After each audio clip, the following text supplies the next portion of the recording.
kuliah keamanan non-tradisional. Dalam sesi ini saya akan menjelaskan beberapa pendekatan pemikiran yang dapat kita gunakan untuk melakukan analisis terhadap isu-isu keamanan non-tradisional. Setelah kita memahami bahwa keamanan non-tradisional dapat didefinisikan sebagai semua bentuk kerawanan atau ancaman yang dapat mengenai subjek-subjek baik itu pada level individu, masyarakat maupun negara, dan bahwa sifat dari ancaman atau kerawanan yang disebut dengan isu keamanan non-tradisional itu bersifat lintas batas atau transnasional, yang artinya dapat mempengaruhi masyarakat di lebih dari satu negara, dan bahwa penanganannya membutuhkan suatu tata kelola pemerintahan dan strategi jangka panjang untuk merubah gaya hidup dan cara menyelesaikan masalah dalam kehidupan sehari-hari. Maka pendekatan-pendekatan yang dapat digunakan untuk mendiskusikan keamanan non-tradisional pun menjadi sangat beragam. Pendekatan yang pertama adalah pendekatan yang disebut dengan state-centric atau negara sentris. Pendekatan negara sentris melihat bahwa permasalahan yang memunculkan isu-isu keamanan non-tradisional seperti mitigasi perubahan iklim atau kejahatan transnasional seperti human trafficking atau drug trafficking, kemudian terorisme, kerawanan di ruang siber, dan lain sebagainya, itu berakar dari ketidaksiapan institusi-institusi negara dalam melakukan apa yang disebut dengan mengokupasi masa depan. Mengokupasi masa depan artinya membuat suatu jaminan-jaminan di saat sekarang, di masa sekarang, terhadap sektor-sektor kehidupan yang dijalani masyarakat sehari-hari, sehingga tidak memunculkan kebahayaan di masa yang akan datang. Ini termasuk misalnya mengupayakan infrastruktur digital yang tidak dapat digunakan untuk melakukan kejahatan atau menimbulkan kebahayaan oleh pengguna digital yang satu terhadap pengguna digital yang lain. Penggunaan ruang siber untuk menimbulkan kebahayaan dan meraup keuntungan secara ilegal adalah suatu risiko. Sebab hal itu adalah keniscayaan yang terjadi jika ruang siber tidak memiliki safeguards atau pengamanan-pengamanan yang diupayakan sejak dini. Sehingga membangun keamanan ruang siber adalah suatu bentuk okupasi masa depan. Sifat penguatan negara atau disebut juga dengan pendekatan partikularis ini berorientasi ke dalam, yang artinya orientasinya adalah membangun institusi-institusi negara maupun koordinasi antar lembaga yang kuat sehingga tidak terjadi egosentrisme di antara sektor-sektor pemerintahan dan terdapat suatu keterpaduan gerak untuk mengatasi risiko di sektor-sektor keamanan tertentu. Namun ia juga bisa bersifat kooperatif ketika disandingkan dengan opsi kerjasama internasional. Kemudian pendekatan yang kedua adalah pendekatan kelompok masyarakat internasional atau universalis. Bagi pendekatan yang kedua ini, isu-isu keamanan non-tradisional itu muncul karena karakter transnasional dari ragam masalah keamanan non-tradisional tersebut. Sehingga yang perlu dibangun adalah suatu konsensus bersama di level regional maupun di level global. Pendekatan masyarakat internasional ini adalah suatu pendekatan liberal dalam hubungan internasional yang mengutamakan pembangunan norma dan konsensus serta pelembagaan dari kesepakatan norma tersebut sehingga kebijakan-kebijakan nasional dapat mengamankan terwujudnya komitmen-komitmen di level regional dan global. Selain itu juga multilateralisme atau pembangunan institusi di level global menjadi suatu solusi kunci bagi pendekatan ini. Dan yang terakhir adalah suatu pendekatan kritis terhadap keamanan non-tradisional. Pendekatan kritis sangat berbeda dengan dua pendekatan sebelumnya, yang negara sentris dan universalis. Pendekatan kritis melihat bahwa persoalan terletak pada bangunan negara bangsa itu sendiri. Negara dianggap sebagai potensi sumber masalah. Sebab negara bisa jadi tidak memiliki kepentingan untuk menjaga kemaslahatan individu, baik itu individu dunia, individu negara warga dunia maupun individu warga negaranya sendiri sekalipun. Ada negara-negara yang memang bermasalah, yang biasanya kita sebut dengan negara gagal, failed state atau failing state, yang tidak bisa menjamin keamanan warganya sendiri. Namun lebih dari itu, pendekatan kritis juga melihat mekanisme-mekanisme negara yang acap kali menghasilkan ketidakadilan. Misalnya, cenderung tidak memperhatikan nasib keamanan dan kesejahteraan dari warga yang termarginalkan atau tersubjugasi dan melanggengkan keadilan untuk maksimalisasi profit dari masyarakat yang lebih diuntungkan.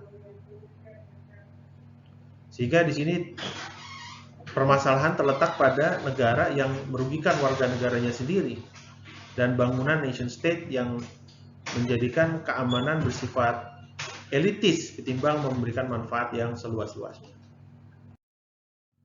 Pendekatan-pendekatan keamanan non-tradisional dapat kita kategorikan menjadi dua kelompok besar, yaitu pendekatan yang positivistik dan pendekatan yang kritis. Pendekatan positivistik dalam keamanan non-tradisional melihat bahwa keamanan non-tradisional adalah risiko, bukan ancaman. Keamanan non-tradisional sebagai risiko menganjurkan bahwa sumber-sumber keamanan non-tradisional tidak memiliki faktor ancaman yang jelas. Faktor ancaman adalah subjek atau aktor yang membawa ancaman. Misal, ancaman agresi militer oleh negara lain, maka faktor pembawanya adalah negara. Atau isu-isu keamanan non-tradisional tertentu bisa jadi memiliki faktor pembawa ancaman yang cukup jelas, misalnya terorisme. Ada faktor pembawa ancamannya, yaitu individu teroris atau kelompok teroris. Atau keamanan yang rusak akibat serangan di ruang siber. Maka ada hacker atau hacktivis atau pelaku malware yang dapat menjadi vektor ancaman. Bahkan ancaman-ancaman seperti people smuggling itu memiliki vektor ancaman yang lebih kurang jelas. Ada pelaku kriminal people smugglingnya, ada untuk begitu juga untuk ancaman seperti illegal fishing, maka ada nelayan yang menjadi pelaku illegal fishingnya, sehingga ini adalah isu-isu keamanan non tradisional yang memiliki faktor keamanan yang faktor pembawa ancaman yang cukup jelas. Tetapi bahkan pada isu-isu ini, keamanan non tradisional bisa masih merupakan bagian dari risiko. Memperlakukan ancaman sebagai risiko berarti melakukan upaya-upaya secara dini untuk mencegah kerawanan menjadi ancaman yang nyata. Dapat kita bedakan seperti ini. Ancaman adalah kebahayaan yang sudah mewujud dan dibawa oleh suatu aktor yang jelas. Tetapi risiko atau kerawanan adalah kebahayaan yang belum mewujud, belum secara nyata menjadi suatu kebahayaan. Sebagian besar kebahayaan yang dibahas di dalam keamanan non-tradisional sesungguhnya merupakan risiko karena kebahayaannya belum betul-betul mewujud. Anda bisa bayangkan misalnya kebahayaan berwujud serangan siber atau kerawanan di ruang siber.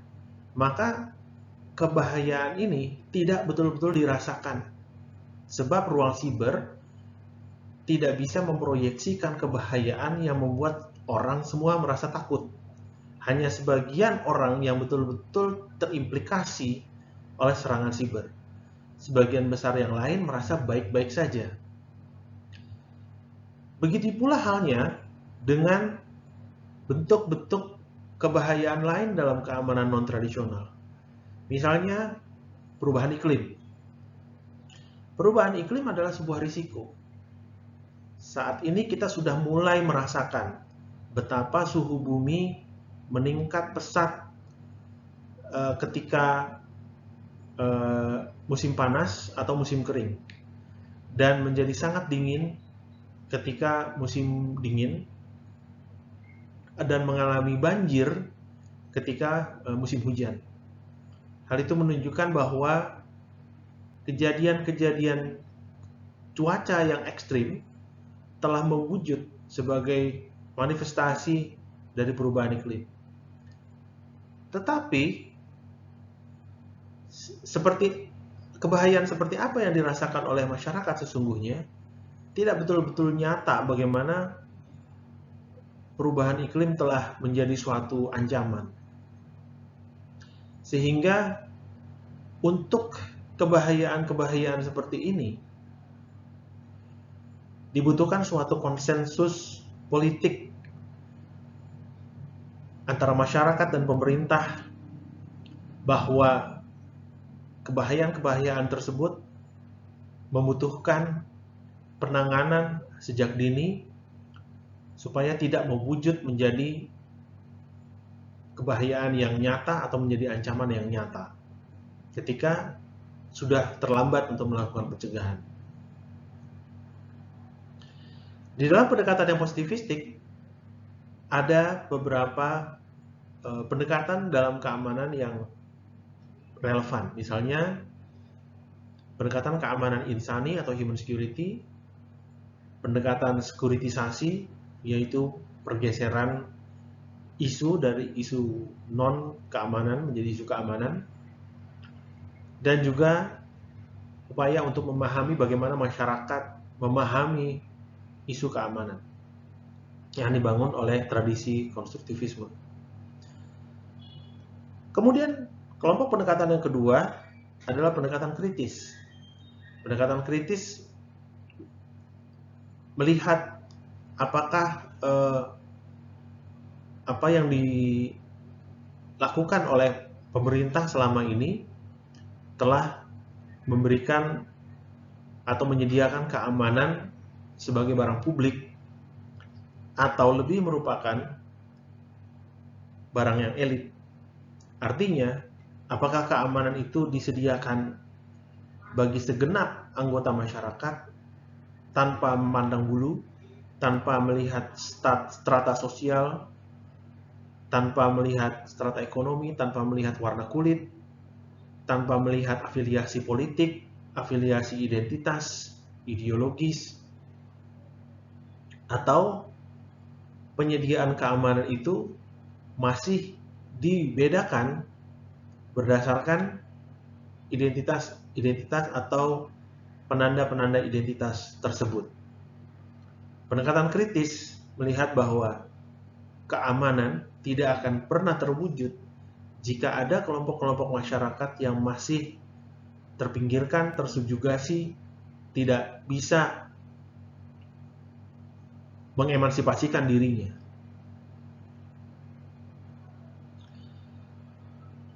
Saya melihat bahwa dua pendekatan ini tidak bisa menggantikan satu sama lain. Kedua pendekatan ini coexist atau keduanya ada di dalam lanskap studi keamanan non-tradisional. Ada kajian-kajian keamanan non-tradisional yang tujuannya adalah memahami bagaimana masyarakat bisa melakukan yang disebut dengan coping mechanism atau mekanisme-mekanisme untuk mengatasi kerawanan atau kebahayaan dalam keamanan non-tradisional, baik itu dengan lembaga maupun dengan kebijakan-kebijakan nasional. Dan ada pendekatan dari keamanan non-tradisional yang sifatnya melihat wacana keamanan dan bagaimana wacana keamanan itu beroperasi di masyarakat, apakah menimbulkan ketidakadilan atau telah memberikan keamanan secara meluas.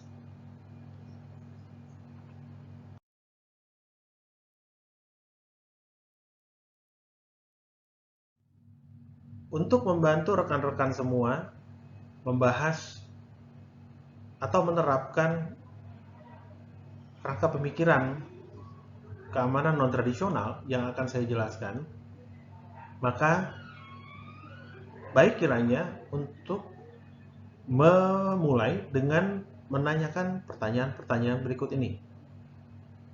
Untuk setiap isu keamanan non-tradisional yang Anda bahas, Anda perlu menanyakan terlebih dahulu, keamanan untuk siapa? Tergantung pada pendekatan yang Anda gunakan. Apabila Anda menggunakan pendekatan realisme, liberalisme, dan English School atau conventional constructivism, maka jawaban untuk pertanyaan keamanan untuk siapa adalah untuk negara. Realisme terutama akan mengutamakan negara sebagai subjek keamanan, atau disebut juga dengan referent object yang utama. Mengapa negara harus menjadi referent object yang utama? Karena negara dianggap sebagai penyedia keamanan. Negara adalah pemegang wewenang untuk melakukan kekerasan yang terjustifikasi. Sehingga ya itu sebabnya karena negara memiliki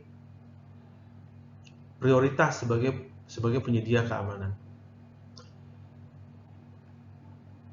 Sehingga pertanyaan pertama yang perlu ditanyakan adalah apakah harus memberikan privilege kepada negara sebagai referent object.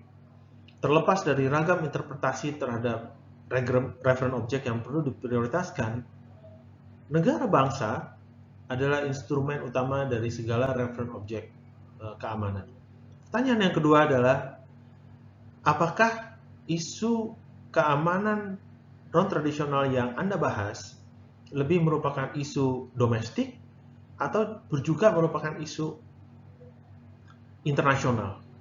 Isu domestik berarti bahwa isu keamanan tersebut lebih merupakan persoalan yang mempengaruhi atau kebahayaan yang mempengaruhi subjek-subjek individu maupun kelompok yang ada di dalam negara itu saja, dan penanganannya hanya melibatkan pemerintah dan masyarakat di negara itu saja secara eksklusif.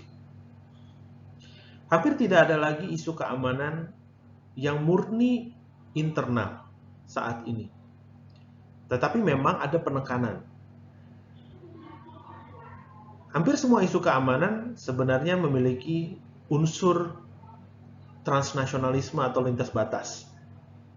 Setidak-tidaknya dalam penanganan, pemerintah acap kali menerima bantuan atau menerima tekanan dari pihak luar negara dalam menghadapi isu-isu keamanannya.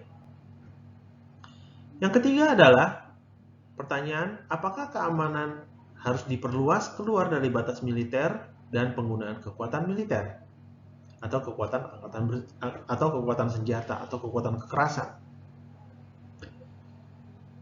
Perhatikanlah isu keamanan non-tradisional yang Anda tekuni dan lihat apakah ada lebih banyak unsur-unsur di luar penggunaan kekerasan yang terjadi di situ. Ada isu-isu tertentu yang kental dengan penggunaan kekerasan, misalnya terorisme. Atau bila kita menggunakan pemahaman bahwa isu kekerasan itu dapat diperluas menjadi isu pemaksaan kehendak terhadap aktor lain, maka kita bisa menggunakan lebih dari sekedar penggunaan kekuatan senjata. Kekuatan siber bisa digunakan untuk memaksakan kehendak terhadap pihak lain. Kemudian ada juga isu-isu lain seperti isu-isu di sektor maritim. Misalnya pembajakan kapal atau pencurian ikan di laut yang banyak menggunakan kekuatan kekerasan. Tapi ada isu-isu lain yang memiliki angka penggunaan kekerasan yang sangat kecil, hampir tidak ada sama sekali, misalnya perubahan iklim. Meskipun perlu kita ingat bahwa perubahan iklim telah menjadi sektor strategis yang di dalamnya terjadi suatu pemaksaan kepentingan ketika teknologi-teknologi yang digunakan untuk mengatasi perubahan iklim seperti teknologi baterai, teknologi tenaga surya, dan teknologi energi-energi alternatif termasuk microchip telah dinasionalisasi dan dijadikan sebagai suatu senjata dalam tanda kutip untuk menjadi daya tawar dalam menghadapi pesaing geopolitik. Maka dalam kondisi seperti ini sebenarnya isu perubahan iklim sekalipun tidak jauh dari isu penggunaan kekuatan pemaksa atau kekuatan koersif. Perhatikanlah isu yang Anda tekuni dan lakukanlah refleksi atas pertanyaan, apakah keamanan telah diperluas? Apakah isu keamanan yang Anda tekuni hanya terbatas pada isu penggunaan kekuatan senjata atau sudah lebih luas dari itu? Dan yang terakhir adalah, apakah keamanan selamanya terasosiasikan dengan ancaman, kebahayaan, dan kedaruratan? Isu-isu keamanan non-tradisional seringkali merupakan isu keseharian. Ruang siber adalah sesuatu yang kita gunakan sehari-hari.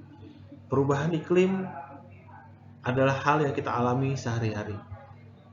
Kerawanan energi, persoalan demografi, persoalan berkaitan dengan migrasi, persoalan berkaitan dengan kelautan, dan lain sebagainya adalah hal yang lebih kurang kita alami dalam keseharian hidup kita.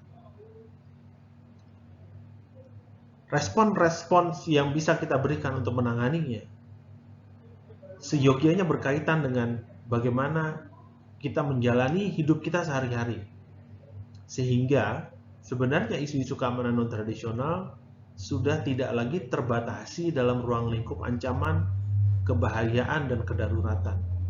Respons-respons yang kita berikan untuk isu-isu keamanan non-tradisional seyogianya terasosiasikan, terinternalisasikan dalam gaya hidup sehari-hari kita saja juga. Tidak hanya dalam hal respons terhadap kedaruratan. Tidak harus menunggu adanya suatu deklarasi ancaman kebahayaan dan kedaruratan baru kita melakukan respons-respons terhadap isu keamanan non-tradisional. Baik, kita akan mulai dengan pendekatan yang pertama yang disebut dengan human security atau keamanan insani. Konsep human security bisa dikatakan tidak berakar dari dunia akademik secara murni. Pengusung human security sebenarnya tidak terlalu memusingkan perdebatan teoretik tentang the nature of security. Dan sebenarnya mereka lebih concern dengan bagaimana mempengaruhi para pembuat kebijakan di pemerintah negara-negara berdaulat berpikir tentang keamanan individual dan tidak melulu tentang keamanan negara saja. Human security atau keamanan insani secara eksplisit menempatkan individu, yang dalam bahasa Inggris disebut dengan people, sehingga dalam bahasa Indonesia kita bisa sebut individu, atau bisa juga kita sebut masyarakat, tapi lebih tepat individu, atau kemanusiaan itu sendiri sebagai reference object dari keamanan. Ini dilakukan sebagai suatu kritik moral terhadap studi keamanan internasional tradisional yang sangat menempatkan negara sebagai reference object dan berkonsentrasi pada isu-isu yang sifatnya geostrategis. Keamanan insani atau human security tidak anti terhadap keamanan negara. Tidak seperti keamanan kritis yang secara eksplisit menempatkan negara sebagai sumber masalah, tapi justru berusaha untuk merelevansikan diri dengan agenda pembuatan kebijakan keamanan. Sehingga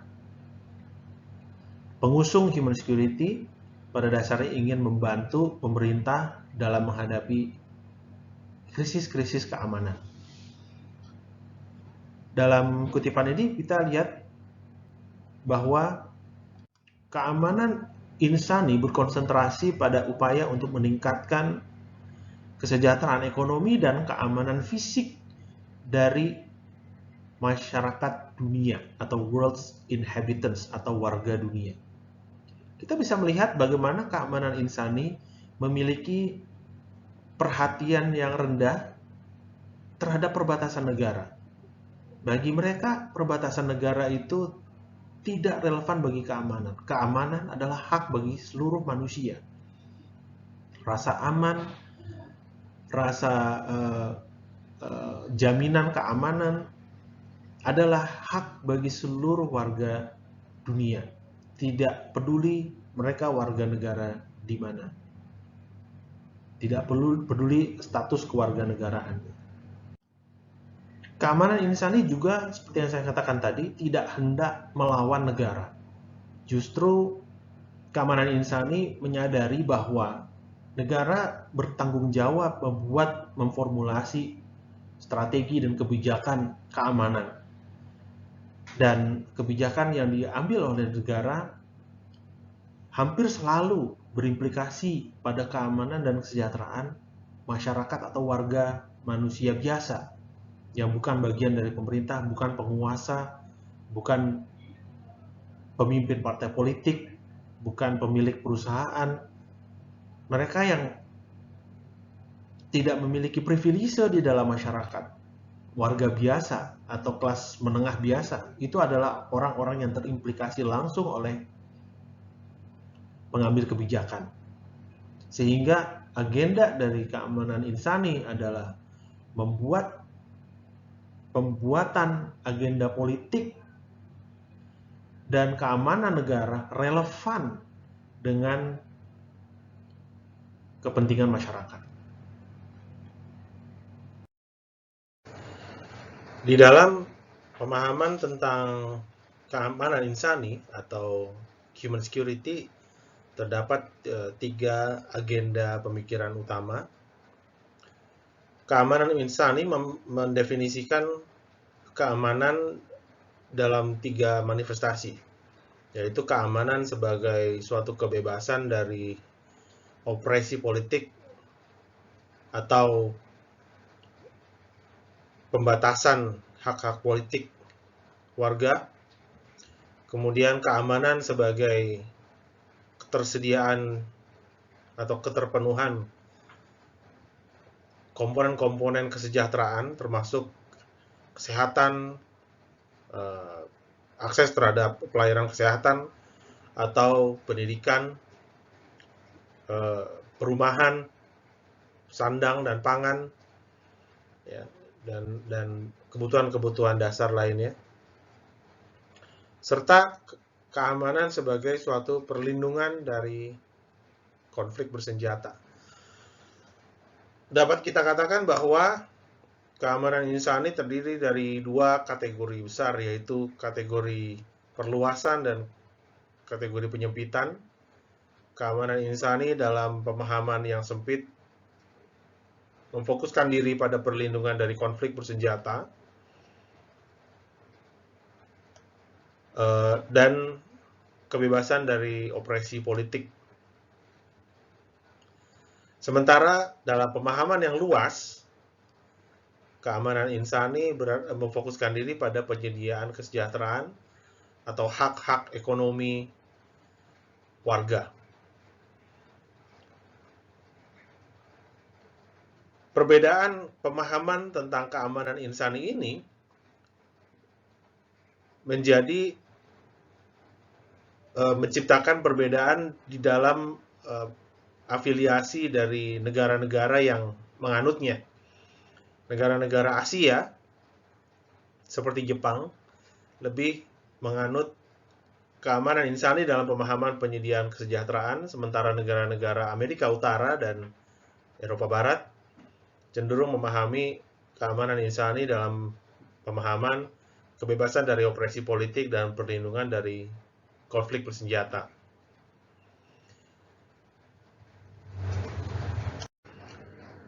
Origin atau asal muasal dari pemahaman pemikiran human security atau keamanan insani sendiri sebenarnya berkaitan erat dengan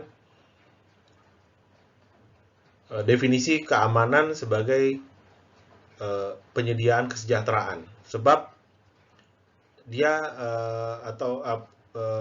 konsep keamanan insani itu muncul sebagai konsep human development yang pertama kali muncul dalam Human Development Report tahun 1990. Human Development mengacu pada pendekatan meluas dalam melihat pilihan-pilihan masyarakat yang tidak hanya dalam hal pendapatan, tetapi juga kesehatan, pendidikan, lingkungan, dan lapangan kerja. Dapat dikatakan bahwa dalam pemahaman human security,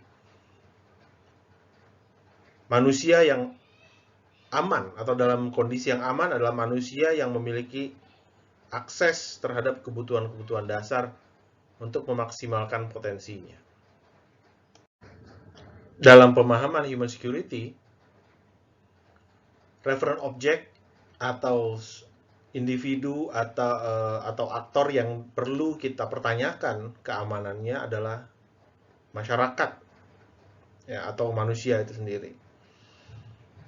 Sejauh mana masyarakat mampu menjalankan pilihan-pilihan mereka, seberapa banyak akses yang mereka miliki pada kesempatan-kesempatan sosial dan pasar.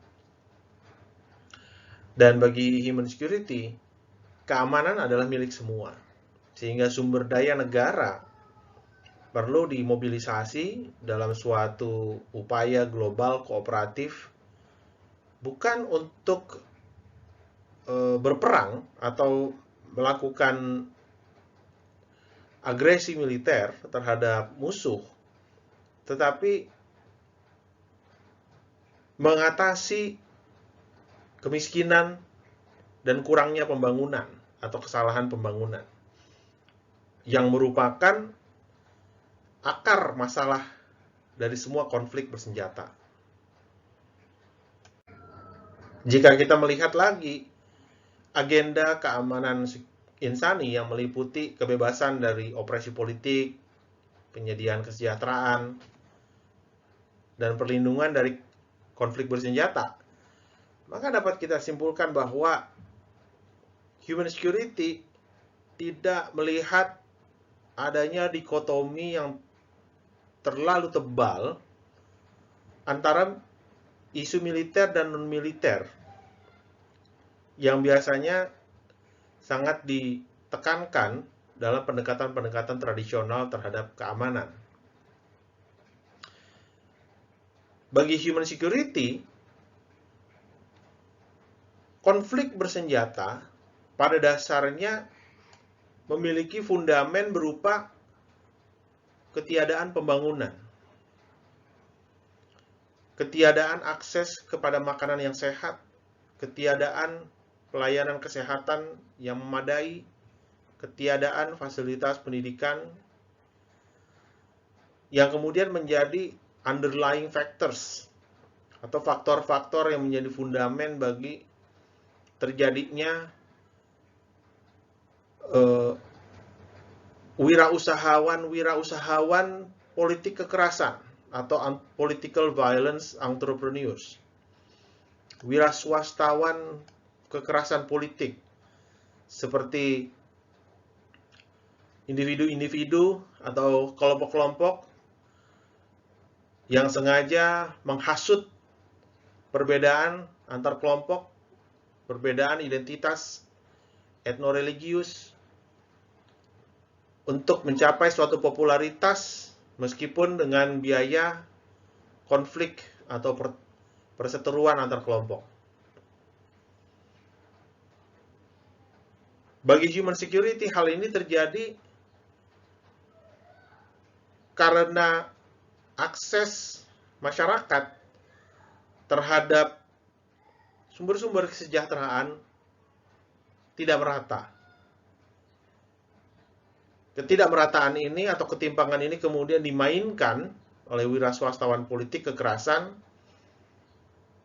untuk popularitas dan kekuasaan. Dengan biaya terjadinya agresi, konflik yang kemudian bisa melibatkan penggunaan senjata dan terorisme untuk tujuan-tujuan memajukan agenda politik. Sebaliknya, jika konflik atau terorisme ini berkelanjutan, maka yang terjadi adalah terbatasi atau terhalanginya pembangunan manusia. Inilah yang disebut dengan development conflict security nexus.